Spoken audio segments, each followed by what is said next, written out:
Bonjour à tous, donc aujourd'hui une vidéo d'introduction à la notion d'espace vectoriel. Ici l'idée ça va être de voir ce que c'est qu'un espace vectoriel en gros et d'en découvrir les propriétés et notions les plus importantes sans forcément démontrer les théorèmes qu'on va voir. L'idée c'est de se faire une idée d'ensemble de ce que c'est un espace vectoriel et pas forcément d'être super rigoureux. Ensuite le cours sera là pour ça. Donc la notion d'espace vectoriel qu'on va aborder est intimement liée à la notion de base et à celle de dimension.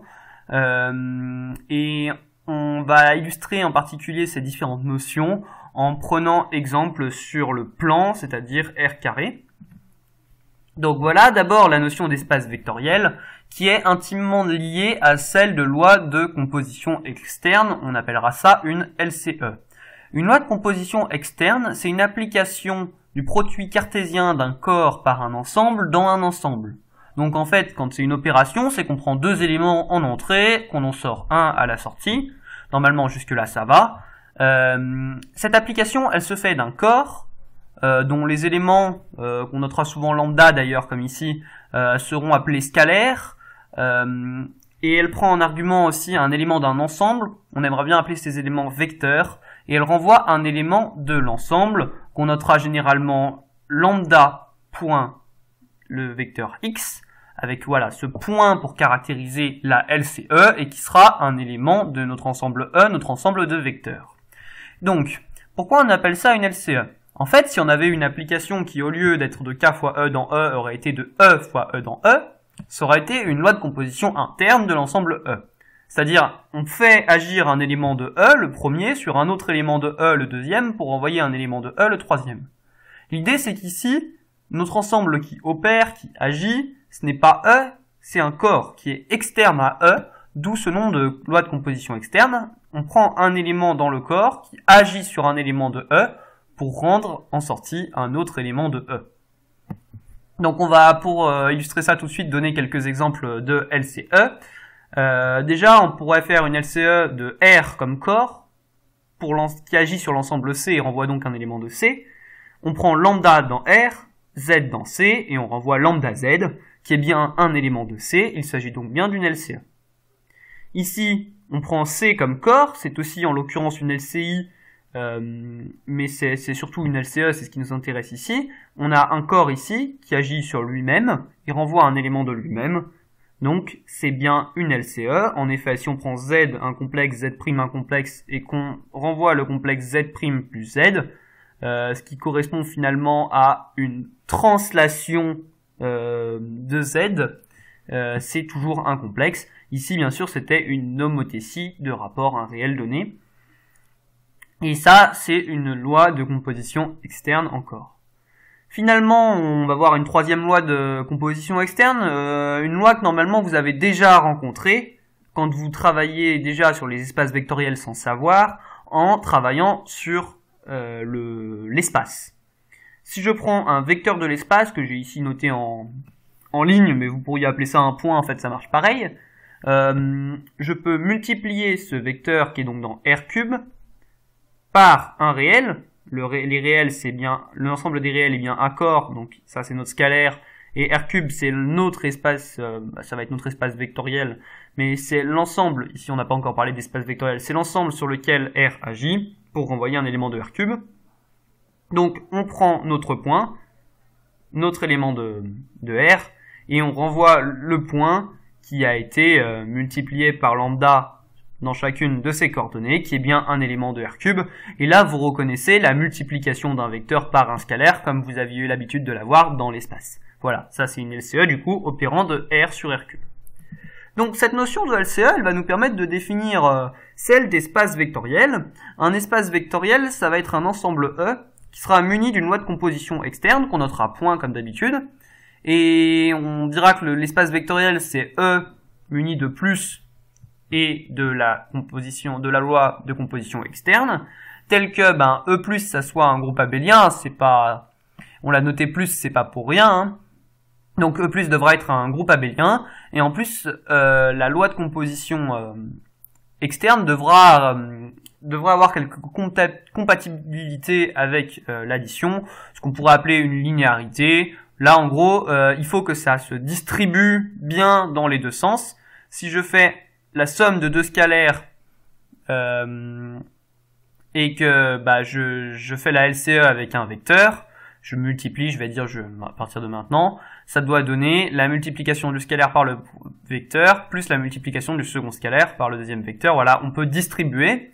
On peut distribuer dans l'autre sens aussi, en sommant cette fois-ci les vecteurs et avec du coup notre élément de notre corps qui est à gauche. Et là, ça doit distribuer aussi. Donc voilà, déjà les deux distributions doivent être possibles.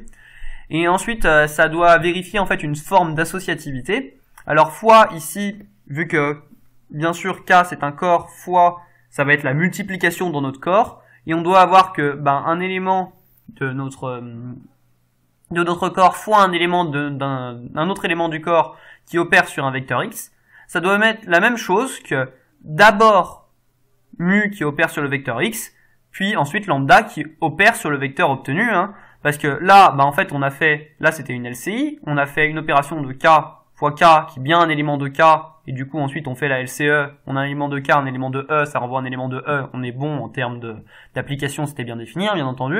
Ici, on a un élément de K qui opère sur un élément de E, ça donne un élément de E, et ensuite on a un autre élément de K qui opère sur ce nouvel élément de E, et ça donne bien un élément de E, donc ça marche bien, mais il faut qu'en plus, voilà, on vérifie, sous le fait que ça c'est bien défini, il faut que les deux quantités, elles soient égales, qu'en fait on ait cette associativité, en fait, entre la multiplication de notre corps et la loi de composition externe.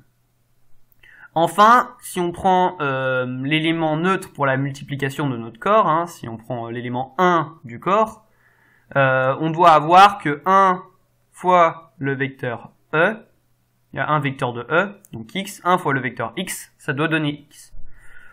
Donc voilà, donc déjà on veut que ça soit un groupe, ça c'est pour pouvoir additionner des vecteurs entre eux.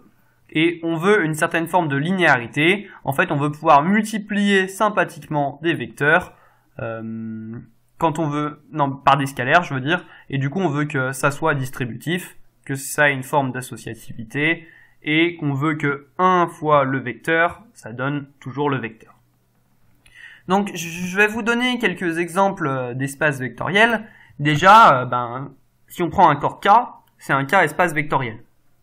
Bah oui, en effet, le corps K, alors, où la loi de composition ici, ça va être il faut définir la loi de composition externe, ça va être la multiplication dans le corps. Bah déjà, on a, bien entendu, plus qui est un groupe abélien vu que K est un corps, K plus c'est un groupe abélien vu que K est un corps. On a la distributivité, là on considérerait lambda mu dans K et X dans K, donc on aurait bien la distributivité à gauche comme la distributivité à droite, c'est logique que dans un corps, c'est un anneau, on a la distributivité. On a bien l'associativité, là vu que si on fait dans le corps et que notre LCE c'est la multiplication, en fait ça revient à faire une multiplication ici, et donc c'est exactement l'associativité de la multiplication ici, et bien sûr l'élément neutre du corps fois l'élément du corps, ça revient bien à notre élément. Ensuite, ce qu'on va appeler K puissance n, c'est aussi un K espace vectoriel. Alors K puissance n, c'est comme ici on avait R cube, c'était un ensemble de 3 données de R qui formaient un point avec 3 coordonnées en fait. Ici, c'est un point avec les coordonnées qui sont dans K et il y a n coordonnées. Et ça, si on fait les additions qu'on a l'habitude de voir quand on additionne des couples et des nuplets en fait, quand on additionne des nuplets, on somme coordonnées par coordonnées, ça fait bien un groupe. Si on définit notre multiplication comme on l'a défini ici, donc quand on multiplie un scalaire par un point, ça multiplie chaque coordonnée, on peut vérifier aisément que c'est bien distributif à droite comme à gauche, qu'on a bien, si je fais, par exemple, si je fais lambda fois un point, puis qu'ensuite je fais mu fois ce point, ça va me faire mu lambda x, mu lambda y, mu lambda z, et ça c'est bien comme mu lambda fois le point, donc on a bien cette propriété, et bien sûr 1 fois le point c'est le point, donc voilà. Des cas particuliers de Kn, si on prend K qui est R, R carré, notre habituel plan, c'est un espace vectoriel, on a bien envie que ça soit un espace vectoriel, on appelait ça le plan, et c'était un plan de vecteurs, donc on comprend bien pourquoi on a défini la notion d'espace vectoriel ainsi. Pareil, R3 c'est un espace vectoriel, c'est notre espace qu'on a étudié en terminale. C, c'est aussi un R espace vectoriel, hein. En fait, c'est un R espace vectoriel un peu en 2 dimensions. C, on fait souvent l'analogie avec le plan en parlant de plan complexe. Dans un sens, on a 1, dans l'autre sens, on a I, ça nous fait une base de notre plan complexe. Et si on prend, si on prend un élément de C, C+, c'est bien sûr un groupe, hein.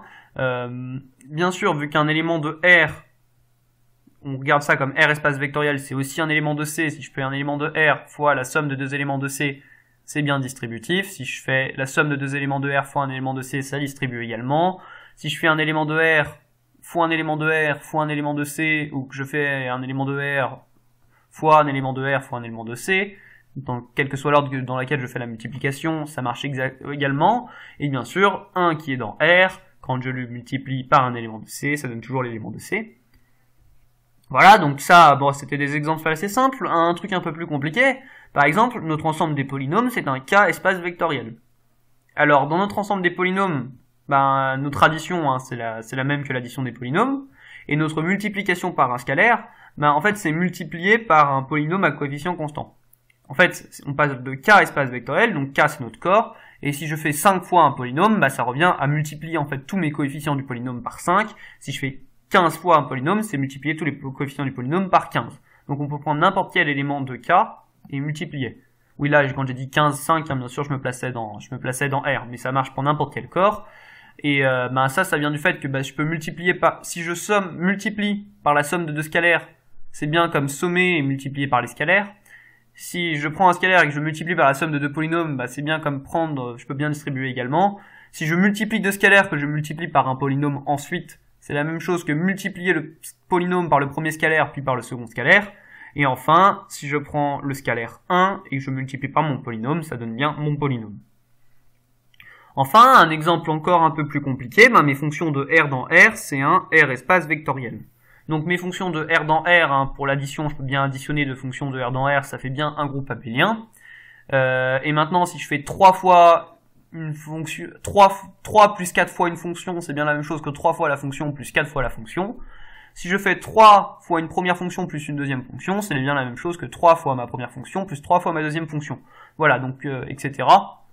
Une fonction, ça peut aussi être considéré comme un vecteur du point de vue du coup de cette notion d'espace vectoriel. Et de même pour un polynôme, donc vous le voyez, les vecteurs c'est assez large, et les espaces vectoriels c'est assez large comme notion.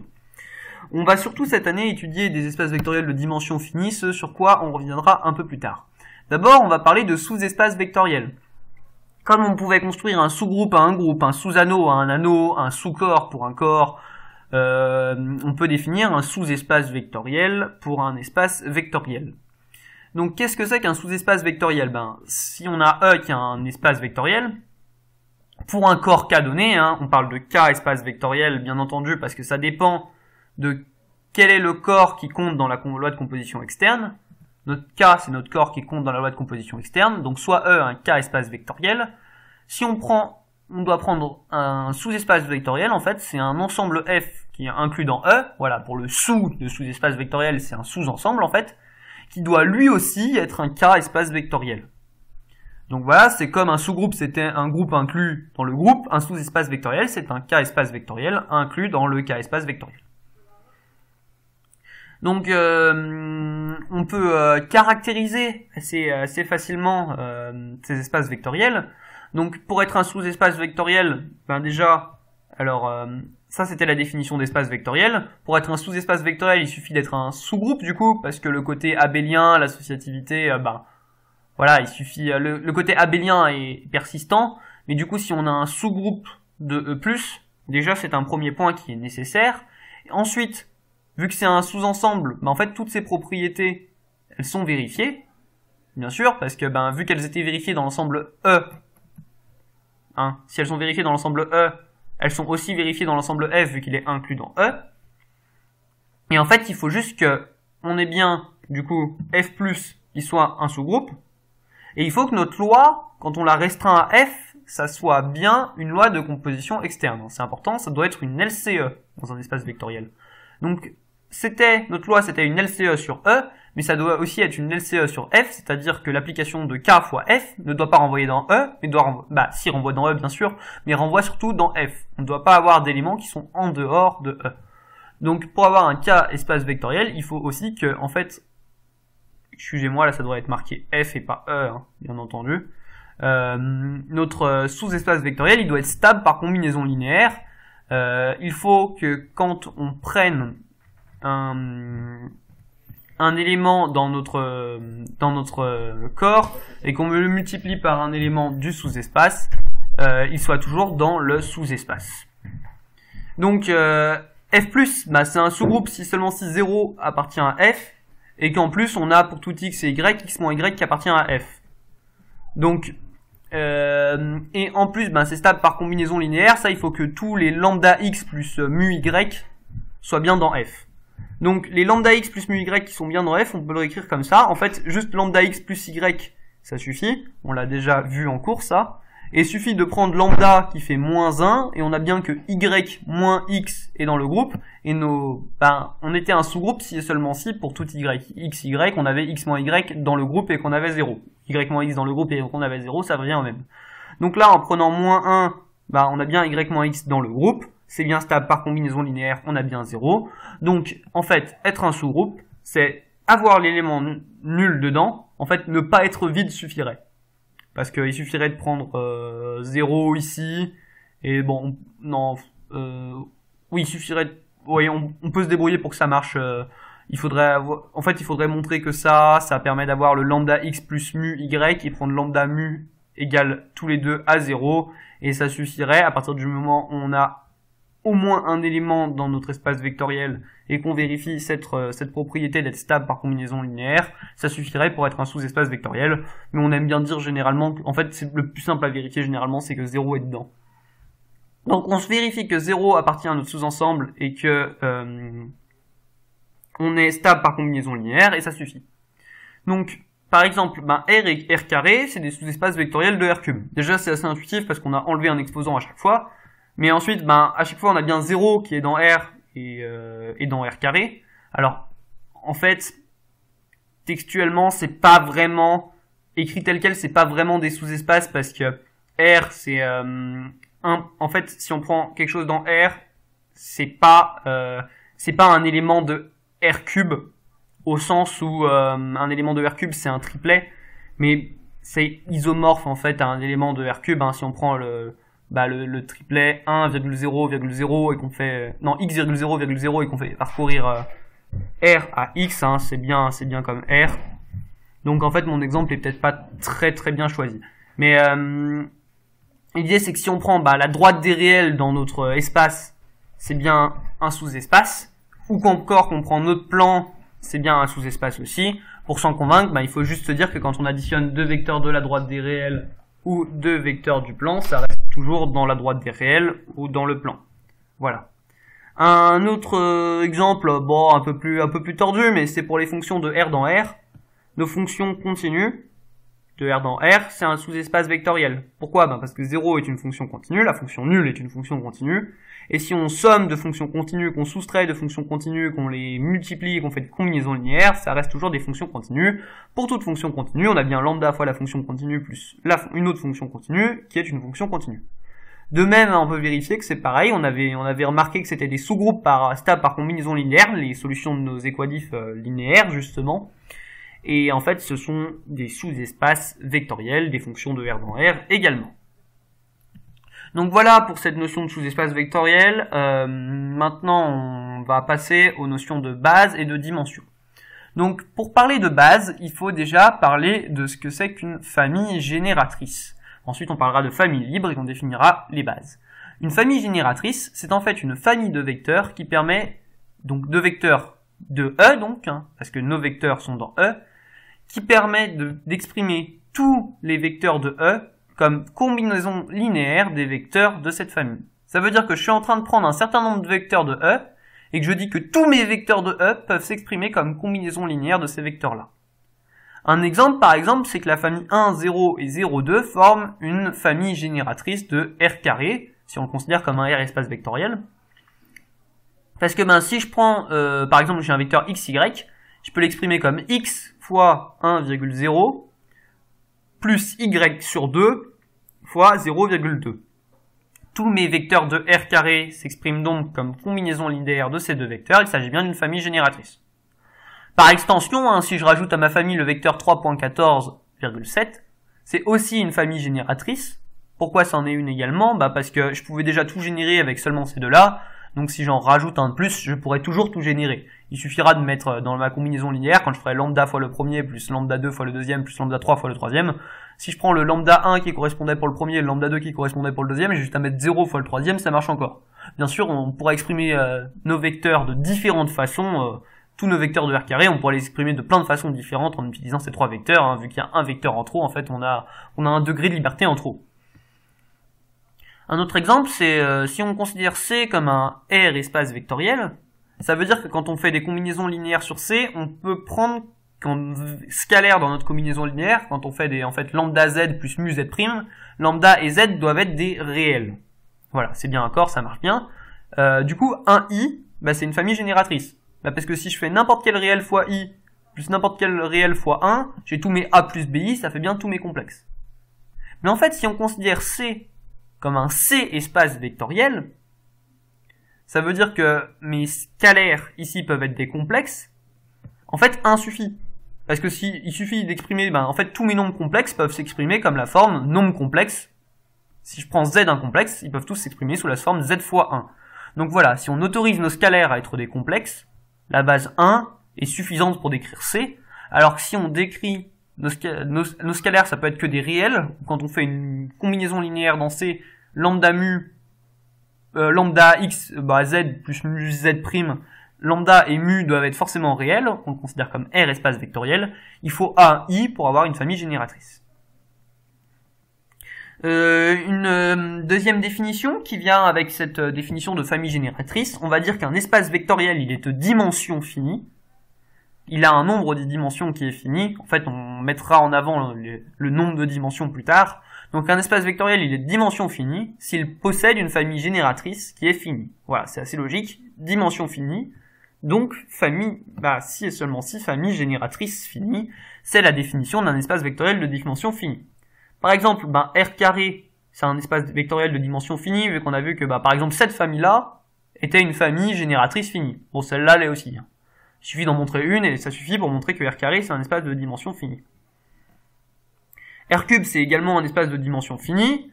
Une base de R cube, ce serait ce qu'on appelle généralement la base canonique, c'est-à-dire le vecteur 1,0,0, le vecteur 0,1,0, et le vecteur 0,0,1. Ça forme bien une base de R cube.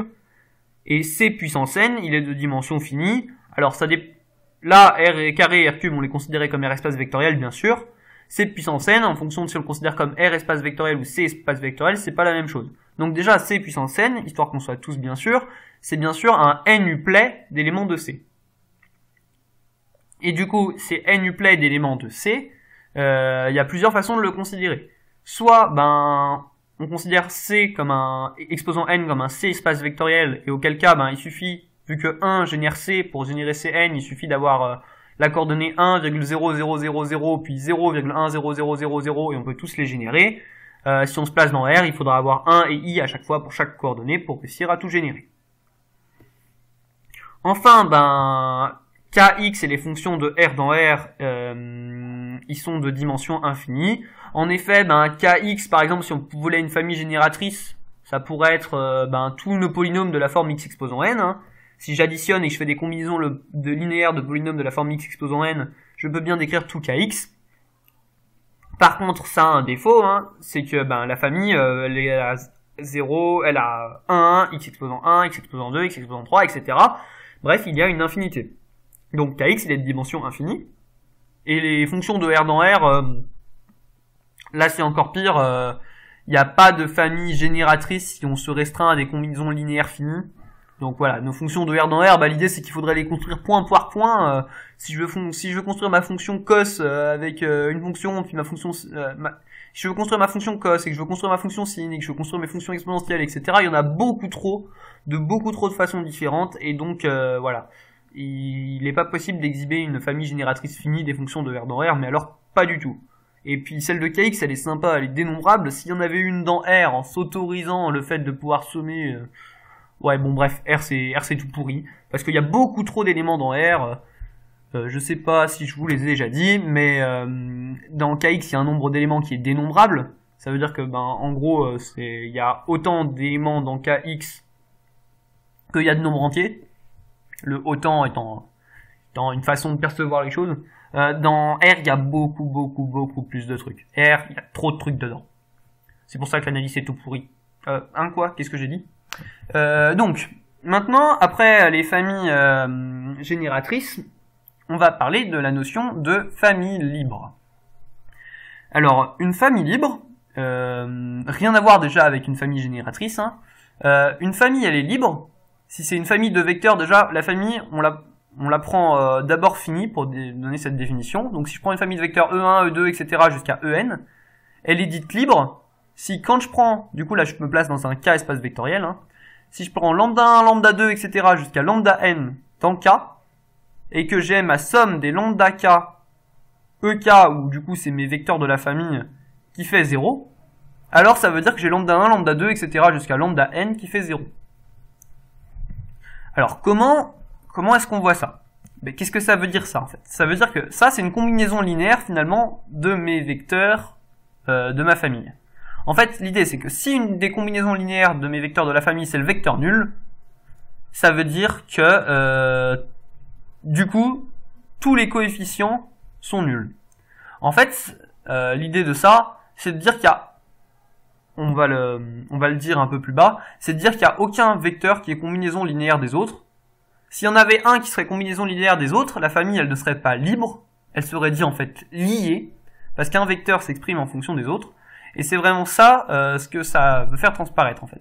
Si je peux prendre du coup des lambda k qui sont différents de 0, tels que cette somme elle fasse 0, je peux toujours passer un des vecteurs du coup de la famille de l'autre côté de la somme, et il s'exprime donc en fonction de tous les autres vecteurs. Voilà, je ne veux pas avoir dans une famille libre un des vecteurs de ma famille qui s'exprime en fonction des autres. Pourquoi je ne veux pas avoir ça? Ça, on va en parler un peu plus loin. Donc, ça c'est pour la famille finie. Pour une famille infinie, elle est dite libre si toute sous-famille finie est également libre. Voilà, c'est si quels que soient les vecteurs qu'on prend, il n'y a pas moyen de faire une combinaison de ces vecteurs linéaire de ces vecteurs qui fassent 0 avec des coefficients différents de 0.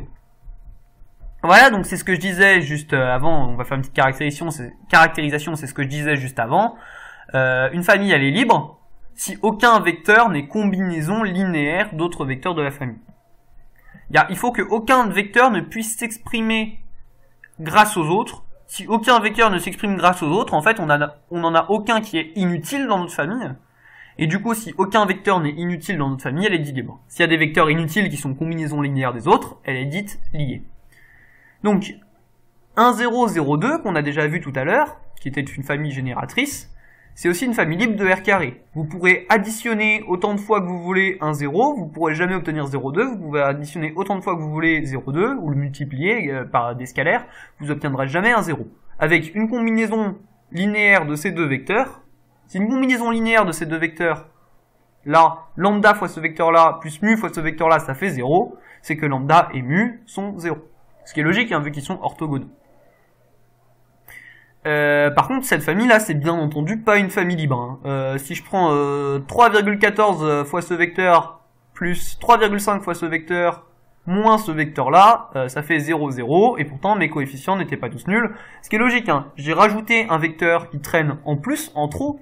Ça, c'était suffisant pour décrire tout R carré. J'en ai rajouté un en trop. Ça veut dire qu'il décrit des trucs qui ont déjà été décrits avant, vu que ça permettait de décrire tout R carré, donc en particulier ça permettait de décrire 3,147. Du coup, lui est combinaison linéaire de ces deux-là, mais en fait on pourrait exprimer également lui comme combinaison linéaire de ces deux-là, et lui comme combinaison linéaire de ces deux-là pour le coup. Et du coup, c'est que notre famille elle est pas libre, elle est liée. Donc un I c'est une famille libre de C si on le considère comme un R espace vectoriel. Si je prends A fois 1 plus B fois I, et que c'est égal à 0, par identification de la partie réelle et de la partie imaginaire, c'est que A et B valent 0. Mais attention, Ça marche que si A et B sont des réels. A fois 1 plus B fois I égale 0. Ça implique A égale 0 et B égale 0 si et seulement A, si et seulement si A et B sont des réels. Mais si on considère comme C espace vectoriel C, dans mes A fois 1 plus B fois I, A et B peuvent être complexes. Et là, du coup, il suffit de prendre A égale I et B, par exemple, égale moins 1. Et je suis en train de faire I fois 1, c'est-à-dire I, moins 1 fois I, c'est-à-dire au total I moins I, 0. Ça fait 0, et pourtant mes coefficients n'étaient pas nuls. Donc voilà, c'est une famille libre. Si on considère, si on considère C comme R espace vectoriel, c'en est pas une si on considère C comme un C espace vectoriel, vu qu'en fait I est inutile, si on considère comme espace vectoriel, 1 suffisait. Enfin, mes X exposant N, N appartenant à N, c'est une famille libre de Kx. Je peux prendre des combinaisons linéaires de X exposant N. Si je fais prendre 3X exposant N, plus 6X exposant 4, plus 7X exposant 3, plus 2X exposant 1, ça ne fera jamais 0, bien sûr, sauf si tous mes coefficients sont nuls. Donc c'est bien également une famille libre. Ces deux notions nous permettent d'introduire la notion de base. Donc une base, c'est une famille qui est à la fois libre, il n'y a pas de vecteur inutile, et génératrice, c'est-à-dire qu'elle génère tout. En particulier, ça va nous permettre de définir ce que c'est qu'une dimension d'un espace vectoriel. Si on prend un espace vectoriel de dimension finie, ça voulait dire qu'il possédait une famille génératrice finie, et en fait, il y a une propriété qui nous dit que si un espace est de dimension finie, donc qu'il possède une famille génératrice finie, alors il possède une base. Et en plus, on peut constater que toutes les bases de cet espace vectoriel sont de même cardinal. Et ce cardinal, on va l'appeler la dimension. Par exemple, toutes les bases de R, là on a une base de 2 éléments de R carré, toutes les bases de R carré ont donc 2 éléments. Une base de R cube, on peut en prendre avec 3 éléments, toutes ont donc 3 éléments. Et c'est assez logique que la dimension de R carré, ça soit 2, et que la dimension de R cube, ça soit 3. Voilà. Alors, notre dimension de l'espace vectoriel, si on prend un R puissance n par exemple, c'est un espace vectoriel de dimension n, parce qu'en fait, on peut trouver une famille génératrice avec n éléments. Une base avec n éléments plutôt. Donc voilà, une base, c'est une famille libre et génératrice. Chaque élément s'exprime dans la base, et il n'y a pas de vecteur en trop. Et du coup, le fait qu'il n'y ait pas de vecteur en trop, ça fait qu'on peut exprimer tous les vecteurs bien comme combinaison linéaire de la base, parce que c'était générateur, mais qu'en plus, on peut les exprimer de façon unique. Il n'y a pas de vecteur en trop, il n'y a pas plusieurs moyens d'exprimer un même vecteur. Si on prend une base et un vecteur, on prend une base de k puissance n, E1, E2 jusqu'à En, et un vecteur x non pas de k puissance n, de notre espace vectoriel, excusez-moi. Si on prend une base de notre espace vectoriel et un vecteur x dans cet espace vectoriel, on sait qu'ils peuvent s'écrire comme combinaison linéaire de vecteurs de la base. Et ça amène d'ailleurs le fait qu'un espace de dimension n, étant donné qu'on peut l'écrire comme combinaison linéaire de E1, 2, etc. jusqu'à En, il soit en fait isomorphe à k puissance n, parce que il suffit, en fait, il est décrit totalement par ses coordonnées dans une base donnée. Voilà, il est décrit entièrement par les lambda 1, lambda 2, etc. jusqu'en lambda n. Si on a choisi une base donnée, on peut exprimer tous les éléments de notre espace comme combinaison linéaire des éléments de notre base. Dans les combinaisons linéaires, seul importe donc les coefficients, une fois qu'on a fixé la base, bien entendu. Et donc, on a une isomorphie avec k puissance n pour un espace vectoriel de dimension finie. Donc ça nous permet de constater que tous les espaces de dimension finie, ceux qu'on va surtout étudier cette année, on pourra les identifier à des espaces de la forme k puissance n. Donc quelques exemples de base, comme on l'a vu, un I c'était une famille à la fois génératrice et libre de C si on le considérait comme R espace vectoriel. Et donc C, c'est donc un R espace vectoriel de dimension 2. On avait vu que quand on prenait C comme un C espace vectoriel, il n'y avait pas besoin d'avoir 1 et I. On avait vu que 1 suffisait. Du coup, comme 1 suffit, et qu'il permet bien de générer aussi, il suffit pour générer tout C, et en plus, la famille est bien libre, parce que si on prend une combinaison linéaire de 1, bien sûr, ça fait bien un espace... Si on fait une combinaison linéaire de 1, on peut jamais tomber sur 0 si on n'a pas un coefficient 0. Donc c'est bien C, c'est un C espace vectoriel de dimension 1. Mais voilà, un R espace vectoriel de dimension 2, il faut bien comprendre la nuance. X exposant N, des N appartenant à N, ça c'est une base de Kx. On peut écrire de façon unique comme somme de AN X exposant N, tous nos polynômes de Kx, qui est donc de dimension infinie d'ailleurs, parce que voilà, c'est une base, donc c'est aussi sa plus petite famille en l'occurrence génératrice. On peut pas avoir une famille finie.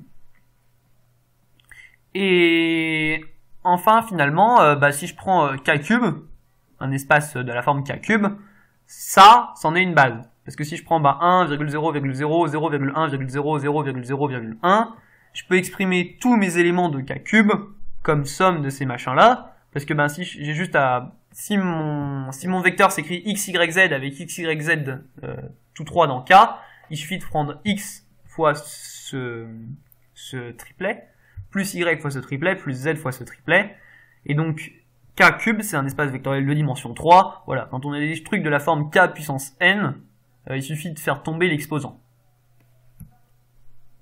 Et c'est la dimension.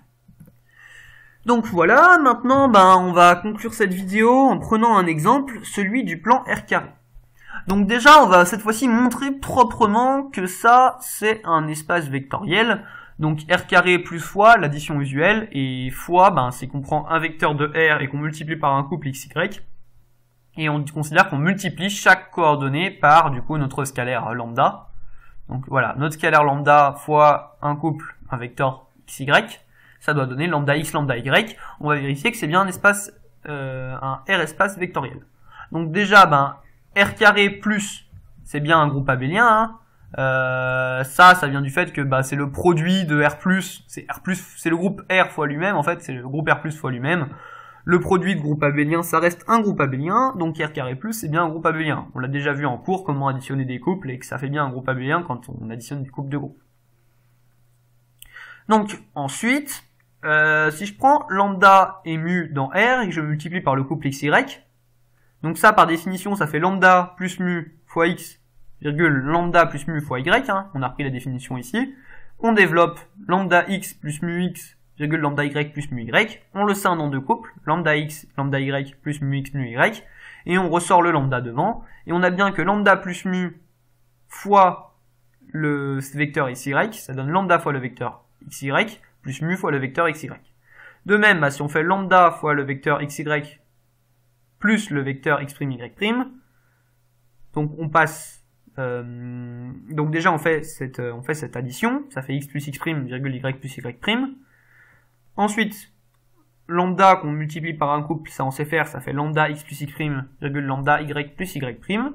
Là, on va développer à l'intérieur de notre couple, puis de nouveau exprimer ça comme la somme de deux couples, et enfin ressortir le lambda devant, et on a bien notre distributivité comme on voulait l'avoir, cette fois-ci, notre distributivité à droite. Enfin, si on prend lambda et mu dans R, on multiplie lambda mu, puis ensuite on multiplie ça par le vecteur xy. Du coup, c'est lambda fois mu, bon j'ai enlevé les fois le vecteur x, virgule lambda fois mu fois le vecteur y. Je peux remettre mes parenthèses comme je veux, c'est associatif la multiplication dans R. Et du coup ça nous donne lambda fois le vecteur mu x, mu y, c'est-à-dire lambda fois mu fois le vecteur xy. C'est bien ce qu'on voulait, c'est bien notre pseudo-associativité. Enfin, si on prend 1 fois le vecteur xy, ça fait 1 fois le vecteur x, ça fait 1x, 1y, ça fait bien xy. Et donc enfin, on a la dernière propriété qu'on voulait vérifier, et on a donc montré que R carré, c'était un R espace vectoriel. Donc voilà, maintenant qu'on sait que c'est un R espace vectoriel, on va parler un peu des bases du plan. Si on veut les bases du plan, en fait les différentes bases qu'on peut trouver pour le plan, il y en a plusieurs, par contre elles sont tous de dimension 2 vu qu'on en a montré une de dimension 2 tout à l'heure. En fait, il suffit d'avoir une famille de deux vecteurs, comme ici par exemple, et qui sont non collinéaires. Donc déjà, on va montrer que les familles que les bases du plan sont bien des familles de vecteurs non collinéaires, et ensuite on montrera le sens réciproque. Donc étant donné que ça, on avait dit tout à l'heure que c'était une base du plan, ça veut dire que le plan est de dimension 2, et donc les bases, elles possèdent deux vecteurs. C'est la propriété qu'on a vue un peu plus haut. toutes les bases d'un espace vectoriel ont le même cardinal. Donc déjà, voilà, nos bases du plan possèdent deux vecteurs. Ici, cette base-là, elle s'appelle la base canonique pour culture. Voilà. De plus, si c'est cette famille de deux vecteurs, c'est une base, elle est libre. Et donc si elle est libre, c'est que les deux vecteurs ne sont pas collinéaires, parce que sinon, s'ils sont collinéaires, ça veut dire qu'il y en a un qui est combinaison linéaire de l'autre. Voilà, donc ça veut dire que les bases du plan sont bien des familles de deux vecteurs non collinéaires. Ensuite, si on prend AB et CD, qui sont deux vecteurs non collinéaires. Déjà, ils forment une famille libre, puisqu'ils sont pas collinéaires, il n'y en a aucun qui est combinaison linéaire de l'autre. Il faut maintenant montrer qu'elle est génératrice. Alors, étant donné qu'ils sont pas collinéaires, deux vecteurs ils sont collinéaires seulement si AD moins BC ça fait 0, donc on sait qu'on a AD moins BC qui est différent de 0. Et en fait, si on fait D sur AB moins BC fois le vecteur AB moins B sur AD moins BC fois le vecteur CD, on peut essayer de voir ce que ça fait, ça fait DA dans la première coordonnée moins BC, DA moins BC dans la première coordonnée, AD moins BC du coup, et dans la deuxième coordonnée, BD moins BD, c'est-à-dire 0, donc ça fait AD moins BC, sauf que c'est sur AD moins BC, et donc ça fait 1, 0. Donc on a exprimé 1, 0 en fonction de AB et de CD. On fait pareil, en fait on arrive à exprimer 0, 1 en fonction de AB et de CD. Et donc on a montré qu'on était capable de générer 1, 0 et 0, 1 comme combinaison linéaire de AB et CD. Mais en fait comme on génère 1, 0 et 0, 1, et que ça, c'est une base du plan, en fait, on peut, vu qu'on peut faire des combinaisons linéaires de ça et former tous les vecteurs du plan et que ça, c'est des combinaisons linéaires de AB et CD, tous les vecteurs du plan sont des combinaisons linéaires de AB et CD, et c'est donc une famille génératrice. Donc, vu qu'on avait vu que toutes nos bases, elles sont de dimension 2, mais en fait, il suffirait d'avoir une base de dimension 2, ça suffit pour conclure que le plan est un espace de dimension 2. Finalement, on va faire un dernier petit point, on va caractériser les sous-espaces du plan. Donc les sous-espaces du plan, c'est l'espace nul qui comporte uniquement le vecteur nul. Donc le couple 0, 0.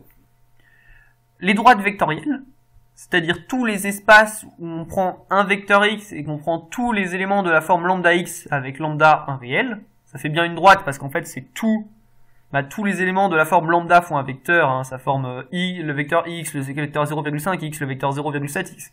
Voilà, il faut imaginer ça comme une droite dirigée par le vecteur x. Et le plan E est aussi un sous-espace vectoriel de lui-même, bien sûr. Donc, on va le prouver. Pour ça, si on prend V, qui est un sous-espace vectoriel de E, vu que le plan, il est de dimension 2, je sais pas pourquoi je l'ai appelé E, mon plan, mais c'est pas grave. Vu que le plan, il est de dimension 2, ces sous-espaces vectoriels sont forcément de dimension inférieure ou égale. Donc, soit il est de dimension 0, s'il est de dimension 0, forcément, c'est que, tous les vecteurs s'expriment comme une combinaison linéaire d'une famille où il n'y a rien, c'est-à-dire qu'il contient uniquement, en fait c'est une convention, c'est dimension 0, il contient uniquement le vecteur nul. S'il est de dimension 1, ça veut dire que si on prend une base de notre sous-espace vectoriel, qui existe, parce qu'on a dit que du coup vu que c'est un sous-espace vectoriel, il est de dimension 1, il est de dimension finie, et tous les espaces de dimension finie ont une base. Donc si je prends x une base de cette sous-espace vectoriel, tous mes déjà comme x c'est une base, en fait comme x c'est une base de v, déjà vu que x appartient à un sous-espace vectoriel v, et donc vu que c'est un sous-espace vectoriel stable par combinaison linéaire, ça veut dire que tous les lambda x appartiennent également à notre espace vectoriel. Et déjà on a que l'ensemble qu'on avait dit là, la droite vectorielle divisée par x est bien inclus dans l'espace vectoriel. Mais x, la famille qui est composée de x, c'est aussi une base. Donc ça veut dire que tous les vecteurs de v s'expriment comme combinaison linéaire de vecteurs de la base. Tous les vecteurs de v peuvent s'exprimer donc sous la forme lambda x. Et donc on a bien l'autre inclusion. Tous les vecteurs de v sont bien de la forme lambda x et donc inclus dans cet ensemble. On a donc l'égalité. Si un espace vectoriel est de dimension 1, il s'écrit sous la forme lambda x avec lambda dans R. Enfin, s'il est de dimension 2, et qu'on prend xy une base, en particulier la base de V, x, y une base de V, la base de V elle est libre, bah parce que sinon ça voudrait dire qu'ils seraient collinéaires, et donc s'ils étaient collinéaires x et y, bah ça serait une famille collinéaire, oui du coup, ça serait une famille qui serait pas de dimension 2, vu que un des vecteurs s'exprimerait comme, excusez-moi. Ça serait une famille qui serait pas de dimension 2, vu qu'un des vecteurs s'exprimerait comme combinaison linéaire de l'autre, et donc ça ferait pas un espace de dimension 2, parce que ça ferait juste, en fait, si y est combinaison linéaire de x, ça fait que les vecteurs de la forme lambda x. Donc ça impose que cette base est libre. Excusez-moi, c'est pas V qui est libre, hein, c'est la base qui est libre. Et du coup, x et y qui ne sont pas collinéaires. Et oui, tout simplement, le fait que c'était une base, ça impose qu'ils sont pas collinéaires. Et du coup, vu qu'ils ne sont pas collinaires, c'est une famille de deux vecteurs non collinaires, et du coup, c'est une base de E. Parce que oui, on a dit que toutes les familles de vecteurs non collinaires, ici, c'était des bases du plan.